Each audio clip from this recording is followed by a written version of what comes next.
The phone rang at 2047 in the morning. I remember the exact time because I had been lying awake anyway. The way old men do, listening to the radiator tick and the refrigerator hum downstairs. My wife Martha passed 11 years ago, and I still hadn't learned to sleep through a whole night without her, so when the phone went off, I was already half sitting up, reaching for it before the second ring. "Mr. Ashby?" A woman's voice. Clipped. Professional. "This is St. Catherine's Hospital. Your son-in-law has been brought into emergency surgery. We need you here as soon as possible." I sat there for a moment with the phone against my ear. My son-in-law. Not my daughter. My son-in-law, Greg. What happened? I finally got out. A vehicle collision. That's all I'm able to tell you over the line. The attending physician will speak with you when you arrive. And my daughter, Lena. Your daughter is here, sir. She's not injured. She asked us to call you. I told her I was on my way. I hung up and sat on the edge of the bed in my undershirt and pajama pants, and for a long minute I didn't move. I just stared at the wallpaper Martha picked out in 1994. Little blue flowers. Faded now. You have to understand something about Greg, my son-in-law. I never liked him, not from the first Thanksgiving Lena brought him home 8 years ago, when he sat at my dining room table and complimented Martha's stuffing 3 different times in the same sentence. He was a salesman of some kind back then. Insurance, I think. Or it might have been securities. He had that handshake. Too firm, held too long. Eyes that didn't quite meet yours. And he laughed at everything I said, even the things that weren't funny. Especially those. But Lena loved him. Said he made her feel safe, and Martha told me in the kitchen that night while I was drying dishes that I needed to give him a chance. So I did. For Lena, I did. I got dressed. Jeans, the flannel shirt over a sweater because October in central Pennsylvania doesn't mess around at 3 in the morning. I grabbed the keys off the hook and went out to the truck. The driveway was wet. It had been raining off and on for 2 days. The hospital was 43 miles away. I know because I'd driven that stretch 100 times when Martha was going through her chemo. The road through the hills, the closed-up produce stand, the bend by the reservoir where the deer always crossed. I drove faster than I should have. The radio was off. I just listened to the tires on the wet asphalt and tried to keep my hands from shaking. Why hadn't Lena called me herself? That was the thing eating at me. Even if she was in shock, even if she was crying, she would have called. Unless she couldn't. Unless someone wouldn't let her. I shook that thought off. I was being an old fool. Greg had been in a car accident. That was all. I pulled into the emergency lot at 4018 in the morning. The automatic doors slid open and I stepped into that smell hospitals have. The one you never get used to no matter how many times you visit. I went to the desk and gave Greg's name, and they pointed me toward the 3rd floor. Lena was sitting in a row of vinyl chairs outside the surgical wing. She looked up when she saw me, and her face just crumpled. She was wearing yoga pants and one of Greg's flannel shirts, and her hair was up in that messy way she does when she doesn't have time to brush it. She stood up and I wrapped my arms around her, and she cried into my shoulder like she was 9 years old again and had skinned her knee on the driveway. "Daddy, I'm here, sweetheart. I'm here, sweetheart. I'm here." She pulled back and wiped her face with the heel of her hand. "He's still in surgery. They said his liver and there was internal bleeding, and, Daddy, I don't even know what happened. He told me he was going to the gym. He said he'd be back by 10. And then the police were at the door at 1 in the morning. Where did it happen? Out on Route 6, by the exit for Brookhaven." I didn't say anything. But Brookhaven is 40 minutes the wrong direction from any gym in our town. And Greg owned a gym membership 2 miles from his house. A nurse came down the corridor and asked if we wanted coffee. Lena nodded. I said no thank you. The nurse said the surgeon would come out as soon as they had news, but it could be hours yet. Lena sat back down, and I sat next to her and held her hand. Her hand was so small. I'd forgotten how small. We sat there in silence for a long time. A man in scrubs walked by pushing an empty gurney. Somewhere down the hall, a phone rang twice and stopped. The clock above the nurse's station ticked. I watched the second hand go around and around. Around 5:30, the surgeon came out.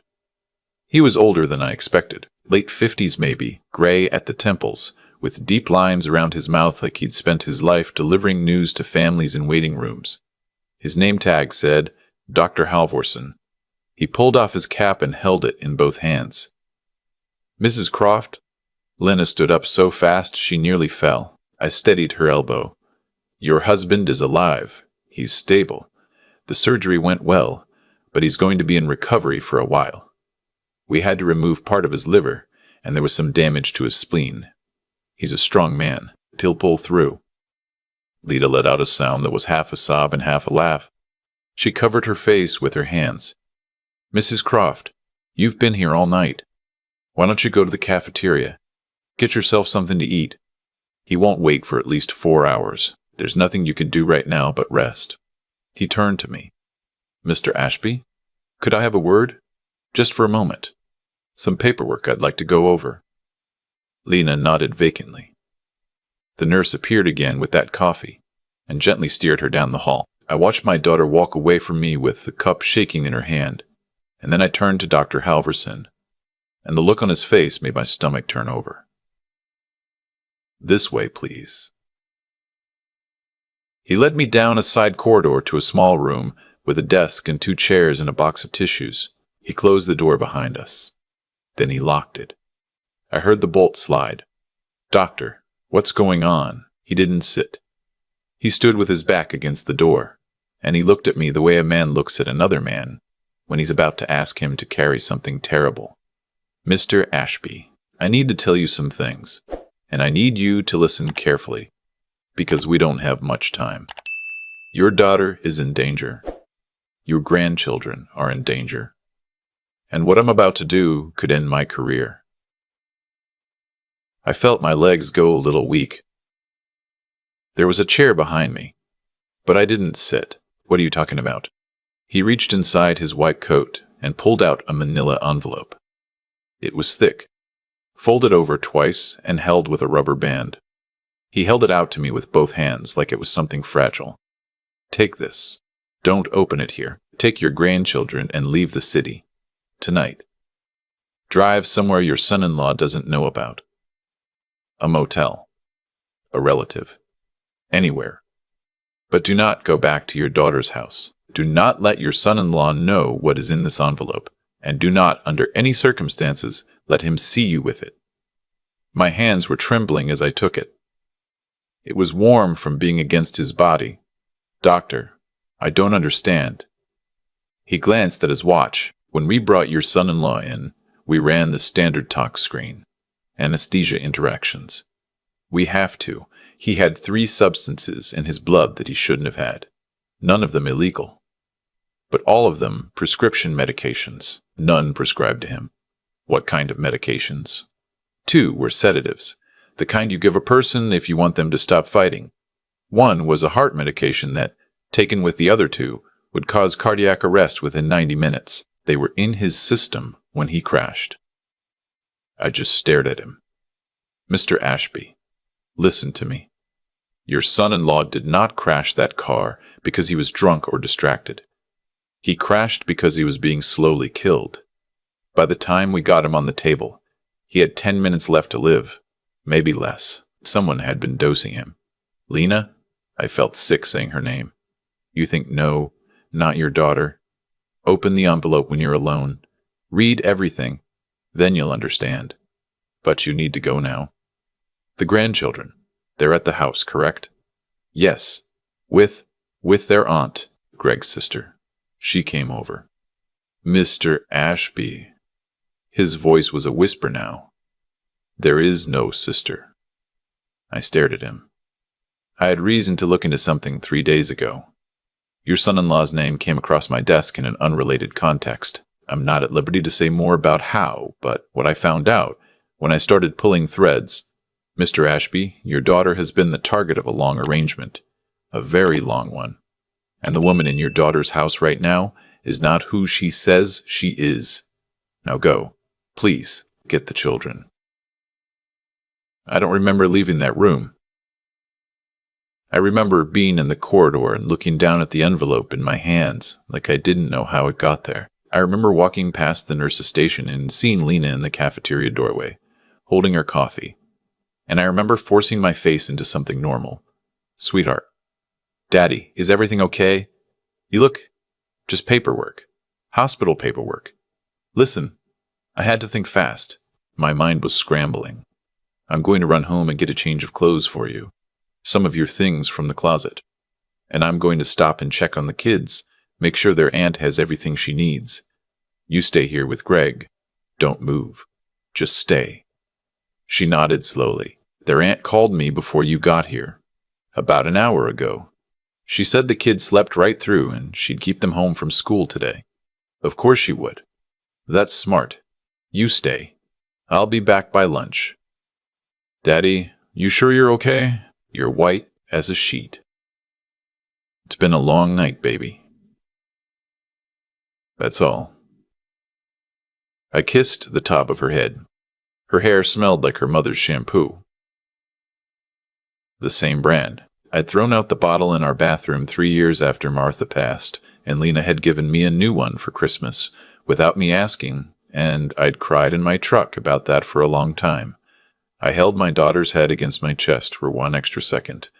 Then I walked away. I made it to the parking garage. I made it to my truck. I sat behind the wheel, and I opened the envelope. The first thing was a photograph.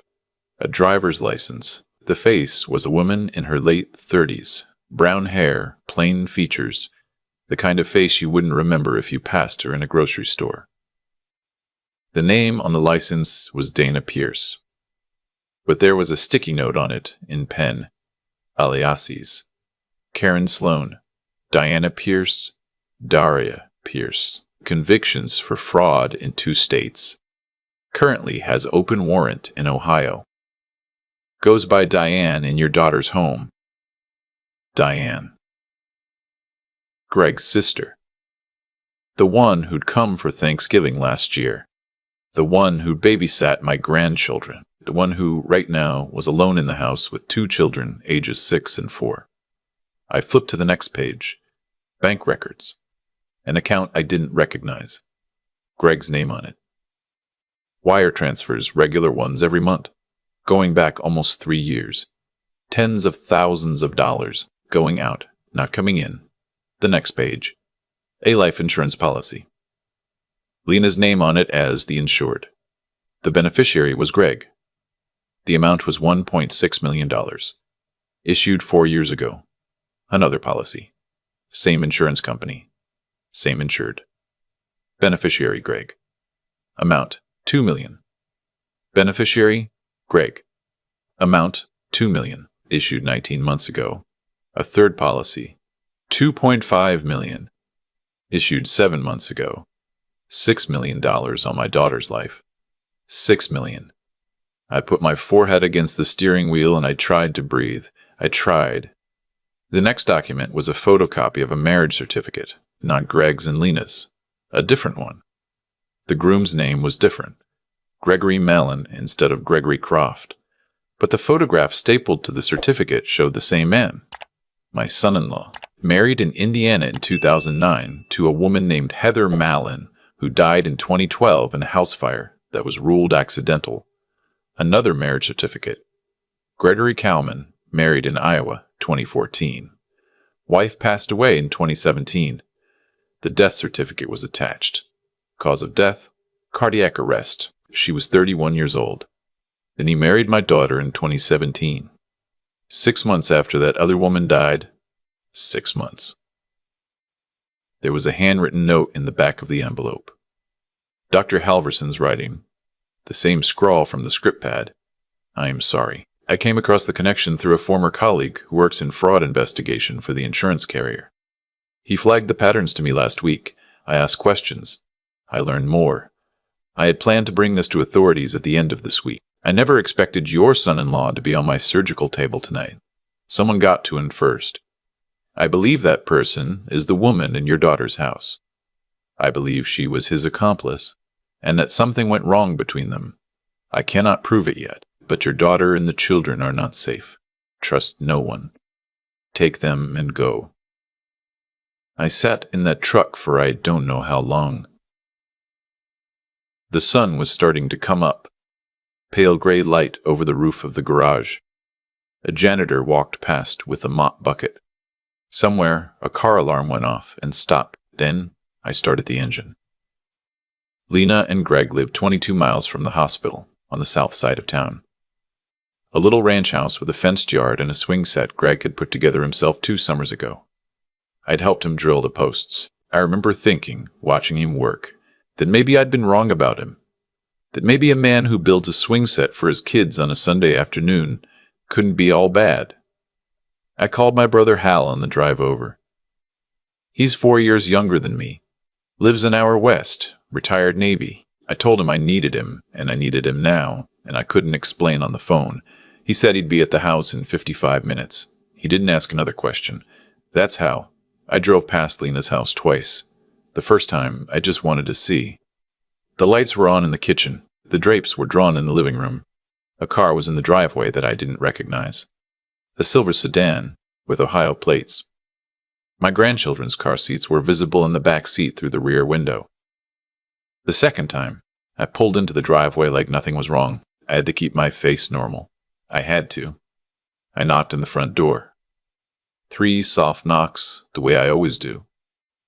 I heard footsteps on the hardwood. A pause at the peephole. Then the door opened. She was wearing jeans and a sweater. Hair pulled back. A kitchen towel in her hand. Mr. Ashby, Lena called me. She said you might come by. Is Greg all right? He's out of surgery. He's going to make it. Oh, thank God. She pressed the hand with the towel against her chest. She looked relieved. She looked exactly the way a worried sister-in-law would look, and I thought, you are very good at this. You have done this before. Diane, I came to get the kids. Lena wants them with me. The doctor said it'll be a long recovery, and she wants them to be with their grandfather. Routine. You know. She tilted her head a little. Just a little. I think she'd want me to keep them here, actually. They're settled. They had pancakes this morning. They're watching cartoons. She told me on the phone half an hour ago. Lena's pretty distressed. Just want to honor what she asked for. I smiled. I made myself smile. The same smile I'd given her at the Christmas dinner table last year, when she told us all about her job in dental administration, which I now realized she had probably invented on the spot. She held the door for a moment longer. Then she stepped back. Of course. Come on in. I'll get their things. I appreciate it. Why don't I go say hi to them, and you can get a bag together? I walked past her into the house. My ears were ringing. The kids were on the couch in pajamas. Owen, 6, and Brielle, 4. Owen looked up, and his whole face lit up. He came running and wrapped his arms around my legs. Grandpa, hey buddy, hey sweet pea. I picked Brielle up off the couch. She was warm and sleepy and smelled like maple syrup. We're going on an adventure. You guys want to come to Grandpa's house for a few days? Owen nodded like this was the best thing he'd ever heard. Brielle put her thumb in her mouth and tucked her head into my neck.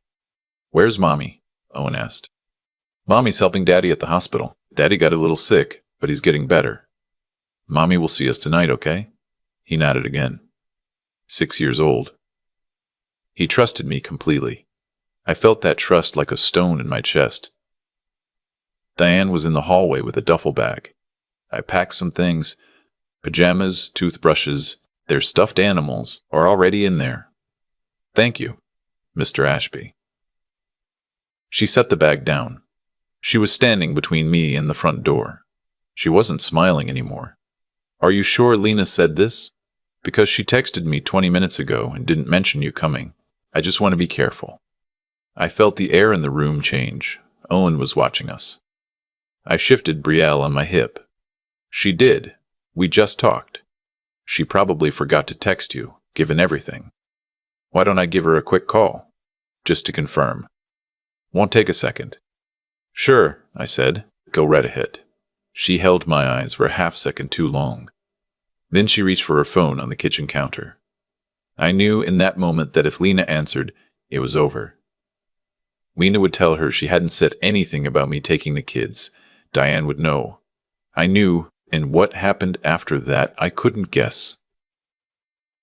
But there was something I'd noticed when I came in. Something I'd registered without thinking about it. Her phone, sitting next to a coffee cup on the counter, had been ringing as I walked through. The screen had shown the hospital's number. She'd silenced it. She'd been ducking the hospital's calls, which meant Lena had probably been trying to reach her, and she hadn't picked up, and Lena didn't know I was here. I made a decision in that half-second. Owen, hold Grandpa's hand. We're going out to the truck. Bree, hold on tight. I started walking toward the door. I didn't run. Running would have set her off. I just walked. Mr. Ashby, wait. Have a good morning, Diane. Tell Lena I'll have them home soon. She stepped in front of me. She was a small woman, 5'4", maybe 120 pounds, but there was something in her eyes now, calm and flat and considering, that I knew I would think about for the rest of my life. Mr. Ashby, put her down. Move out of my way, please. I'm asking you to put her down. Owen squeezed my hand harder. He understood, in the way kids understand. He understood that something was wrong. I had 3 inches and 60 pounds on her. I was 67 years old, with arthritis in my left knee and a bad back from 40 years of installing HVAC systems. But I had 3 inches and 60 pounds on her, and I had my granddaughter in my arms and my grandson at my side. Diane, I'm walking out of this house. Get out of my way. I think she would have done it. I think she would have come at me. But behind her, through the kitchen window, headlights swept across the driveway. A truck pulled in fast. Hal, 40 minutes early. She saw the headlights and the calm slipped off her face like a mask coming undone. She turned and looked, and that was the second I needed. I pushed past her. The front door was 3 steps. I yanked it open. Hal was already getting out of his truck, 6'2", 63 years old, 20 years of military bearing still in him, walking up the path like he had all the right in the world. Hal, kids in your truck, now. He didn't ask. He scooped Owen up under one arm and took Brielle from me in his other. And he was back in his truck and maybe 4 seconds. I followed. Diane stood in the doorway. She watched us. She didn't come out. I got into my truck. Hal pulled out. I followed. We were on the highway in 3 minutes. He called me from his cab. Where am I going? Anywhere. Just drive. North. I'll catch up. I have to make a phone call. You got it. I pulled off at a rest area 12 miles up the road. I sat in the truck and I dialed 911. I told them everything I could. The hospital. The doctor. The woman in my daughter's house. The Ohio warrant. I gave them the address. I gave them my son-in-law's name and the aliases written on the sticky note. I told them my daughter was at St. Catherine's and needed protection. The dispatcher was good. Calm. She asked me to stay on the line. I heard her relaying it. She told me a unit was already heading toward the house. She told me another unit was going to the hospital. I sat in that truck and watched the cars go by on the interstate, and I thought about my Martha, about what she'd say if she were here. She'd liked Greg. She'd defended him to me. He's good to her, Walt. Look at her face when she looks at him. She would have been heartbroken to learn the truth. I was glad in a small, dark corner of my heart that she didn't have to. I caught up with Hal at a diner outside Williamsport. He'd ordered the kids hot chocolate and pancakes. Owen was telling him about his soccer team. Brielle was drawing on a placemat with a crayon, a horse with too many legs. Hal looked at me over their heads and didn't ask. He just nodded. I stepped outside and called the hospital. I told them to put me through to Lena's phone. She picked up on the second ring. Daddy. Sweetheart, listen to me. I want you to stay exactly where you are. Don't move from Greg's room. The kids are with me and Uncle Hal. They're safe. The police are coming to the hospital to talk to you. I want you to do what they say. Daddy. Daddy, what's happening? What is happening? I'll explain when I see you. I promise. I just need you to trust me right now. She was crying. I could hear her trying not to.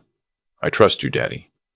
4 words. The 4 hardest words a parent waits to hear, when they realize their grown child still believes in them. I sat down on the curb outside that diner, and I let myself cry for the first time in a long time. They picked Diane up 40 minutes later, at the bus station 2 towns over. She'd left the house 10 minutes after we did. She had a packed bag in the back of her car and $4,000 cash in an envelope in her purse. The Ohio warrant was indeed open. Fraud, identity theft, and a charge involving an elderly man in Cincinnati who had died of complications from a fall. Her real name was Dana Pierce, and she'd been working confidence schemes with Greg, or whatever his real name turned out to be, since at least 2011. That part of the story unspooled slowly over the next 6 months. The detective assigned to the case, a woman named Sandra Morrissey, who treated my daughter with a gentleness I will never stop being grateful for, sat with us in her office and walked us through what they'd pieced together. Greg's real name was Carl Anders. Born in southern Ohio, walked out of a community college sociology program in 2008 and reinvented himself 3 times in the next decade. Heather Mallon, his first wife, had owned a modest house and a small inheritance from her grandmother. The fire took both. The second wife, the woman in Iowa, had taken out the life insurance policy herself 9 months before her death. Her family had always thought something was off. They just couldn't prove anything. The pattern with Lena had been the same. Slow. Patient. He'd waited 4 years to take out the first policy. Built our trust. Had 2 children with her. Became a fixture. A man building a swing set. The internal investigation at the insurance company turned up that Dana, had been the one to introduce Carl to the broker who wrote the policies. She'd been pulling strings from outside the marriage for years. Detective Morrissey thought there had been an argument between them some weeks before the crash. Maybe she was tired of waiting for the payout. Maybe Carl had gotten cold feet. Maybe she'd started slipping him the same kind of drugs he was going to slip my daughter. They'd never know for sure. But she'd been dosing him for at least 3 weeks before the accident, based on what the hospital found in his system. The crash had been an accident in the literal sense. He'd been swerving, probably, because the world was going gray. He'd been driving on Route 6 because that's where she told him to meet her. He survived the surgery. He survived 3 more after that. He pleaded guilty in the end, after his lawyer saw the evidence and told him a jury would never let him go. 2 consecutive life sentences. Heather Mallon's case was reopened in Indiana. The Iowa case, too. The first wife's family came to the sentencing. I shook her brother's hand, and there were no words that needed to be said. Diane pled separately. She got 35 years. Lena didn't believe me at first.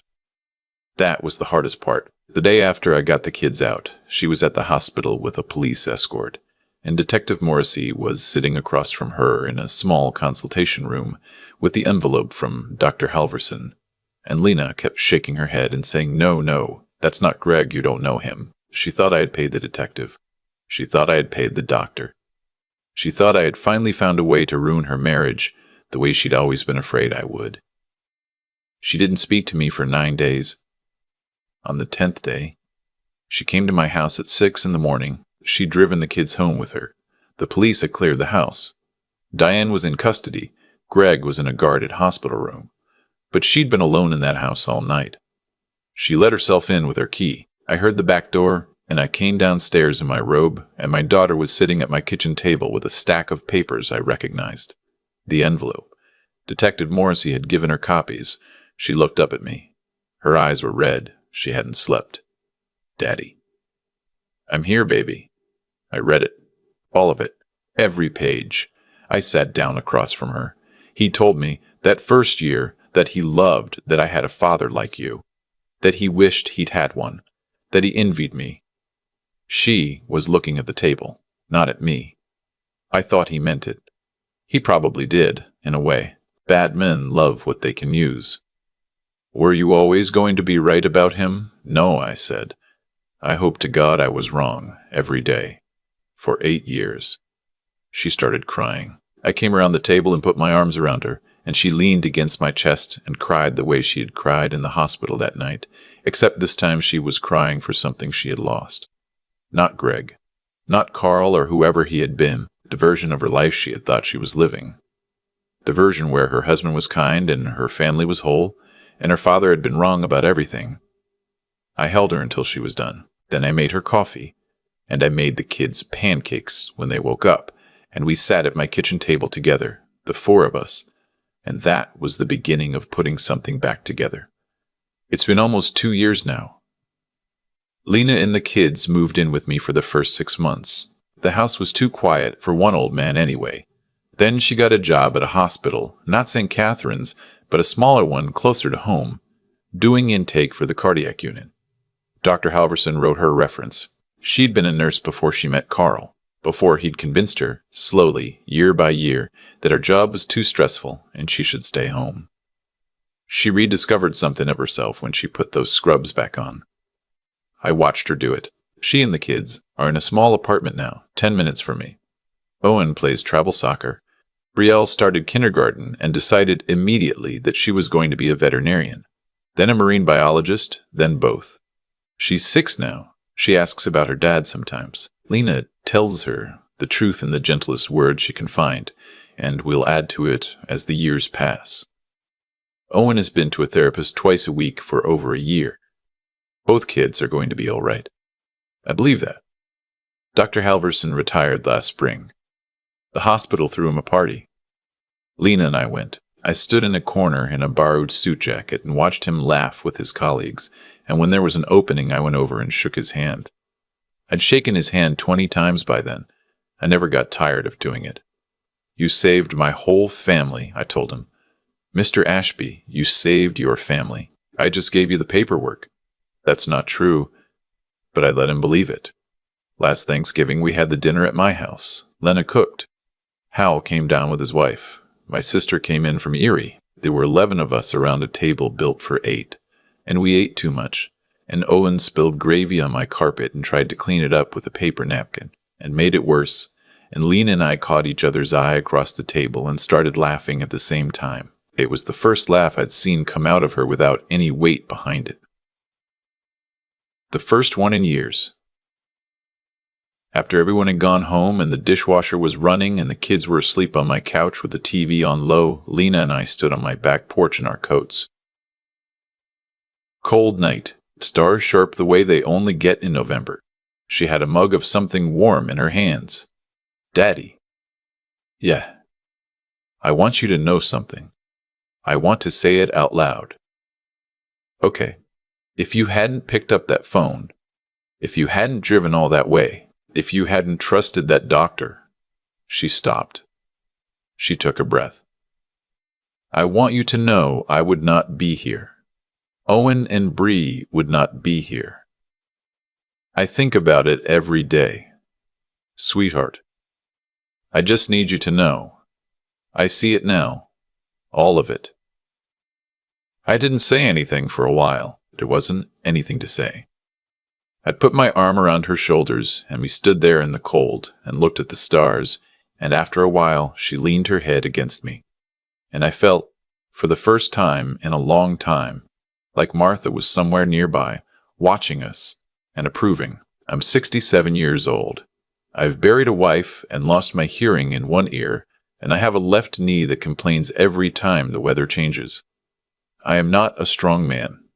I have never been a strong man, but on one October night when the phone rang at 2047 in the morning, I did the one thing a father is supposed to do. I went, and I listened, and I did what needed to be done. That's the lesson, if there is one. Trust the warning, even if it costs you, especially if it costs you. When someone tells you the person you love is in danger, listen first and doubt later. You can apologize for being wrong. You can't apologize for being too late. I tell that to anyone who listen now. I told it to a man at the hardware store last month, when he started telling me about his daughter's new boyfriend and how something felt off, but he was probably just being an old fool. I told him, "Don't be afraid of being a fool. Be afraid of being right and silent." He took it the way I meant it. He nodded. He thanked me. He went home. I drove home too. Past the produce stand, past the reservoir, past the bend where the deer cross. I came into my driveway and I sat in my truck for a minute, the way I sometimes do, and I looked at the porch light Lena had left on for me. I went inside. I made myself a cup of tea. I sat in my chair. And I was grateful. For all of it. Even the worst of it. Because the worst of it had brought me here, and here was a good place to be. I sit on my porch some evenings now, and I think about how close we came. How thin the margin was. If Dr. Halverson hadn't ordered that one particular blood panel, if his old colleague hadn't worked in insurance fraud, if the warning signs that had been sitting in front of me for 8 years had stayed invisible for one more week, my daughter Lena would have been the third name on a list. My grandchildren, Owen and Brielle, would have grown up calling a stranger dad. The thing I've come to understand in my 67th year is that nothing in this life arrives without a cause. Carl Anders did not become a monster overnight. He chose, a little at a time, year after year, and the woman who called herself Diane chose with him, and every choice they made bent their road further from the rest of us. The fire in Indiana led to the heart attack in Iowa, and the heart attack in Iowa led to the wedding in our church, and the wedding led to a swing set in a backyard and 2 babies and a careful, patient countdown to my daughter's death. Cause and effect. The chain pulls tight, whether we want to see it or not. But the same law works the other way. Dr. Halverson could have looked at that tox screen and said it wasn't his business. He could have signed the chart and gone home. He didn't. He pulled the thread because he was the kind of man who pulls threads, and that one decision, made by a tired surgeon at 4:30 in the morning, saved everything I love in this world. My brother Hal could have asked questions on the phone. He didn't. He drove. Cause and effect run in both directions, and a good act, however small, ripples just as far as a bad one. What I want to leave with anyone hearing this is 3 things, because 3 is what I've got. The first is to be decent. Be the man who pulls the thread. Be the brother who drives without asking. Decency is not soft, and it is not optional, and the world runs on it more than people realize. The second is to use your head. I had felt something wrong about Carl for 8 years, and I had pushed it down because I told myself I was being a jealous father. Trust your eyes. Look at patterns. A man who lies about small things is rehearsing for the larger ones.